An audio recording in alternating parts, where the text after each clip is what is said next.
The next video is called The Top 5 Regrets of the Dying. And it's based off an article that I read from the Huffington Post. I have the link below. Yes, it's about life. And I have top 5 regrets of the dying, and we're basically going to discuss each one. You guys ready? Yes, yeah, definitely. Let's do it. All right. So the first one, I wish I'd had the courage to live a life true to myself, not the life others expected of me. What do I have about that? I think in our society, especially the American society, we do have a limited expectation in regards to what we expect our children to become. It's rather limited. You should be a lawyer. You should be a doctor. They never talk about, you should be a plumber. You should work at a regular job. Just so long as you're happy. And we have this conflicted notion of what's happiness and what's success. And so I think my mother had always expected me to be happy, in a sense, and didn't have a strict goal of what she wanted me to be. And so I think that's what makes me happy now, and our relationship is great. What do your thoughts on that? I pretty much agree with what you're saying. I don't know if I would definitely reserve it to strictly an American phenomena or American practice. I would say it's pretty commonplace just among parents around the world, but we could say that it is definitely present in America. But for me, that's true. I was raised in very strict religious background, strict religious upbringing. So for me, living my own truth and living my own life has been something very important for me. That has happened it happened in my 20s. I'm in my 30s now. Right.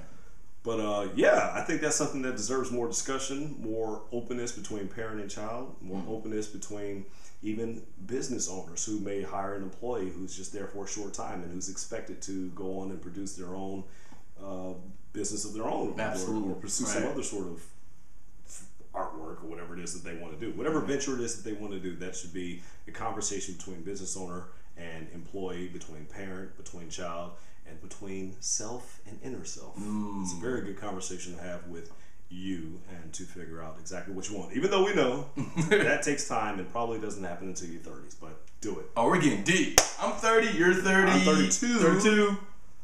26. Oh! So we've got the baby here. I win. So, I wish I'd had I thought you were going to elbow me. I don't know. I came from, my family was really blue collar. So, like, there were really no expectations placed on me, but probably the minimum, y'all would consider the minimum. It was just go to college. Go to college, because, like, well, my parents, it was just my mom, right? But, like, my grandfather, he was blue collar, and he was like, he just realized that everyone who went to college was richer than him and shit. So he was like, that must be the key to happiness. I don't know. I don't think America is very strict in their definition of happiness if you compare it to other countries. I don't think so. Like, especially compared to Korea. Like, I think we are redefining success Absolutely. In the small scale, because like, of the rising inequality.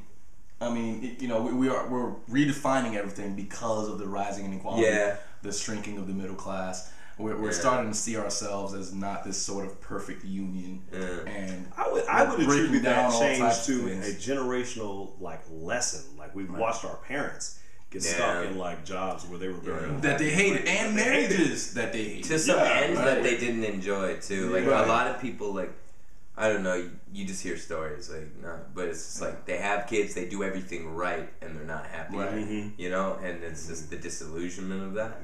I think that's breaking down, and I think it's really cool, because I do see more happiness coming into, life paradigms, where they're do what you want and be happy, be useful, don't be a bum. The other side of that is contribute to the human condition. Yeah, leave the world a better place than where you found it. Right. But yeah, just make the world a better place. I don't know. I do think America's better about that than here. Absolutely. Or maybe Saudi Arabia or some countries. You know what I'm saying? We're definitely not last. We ain't last. I don't think we're last. But it's just because there's so much variance.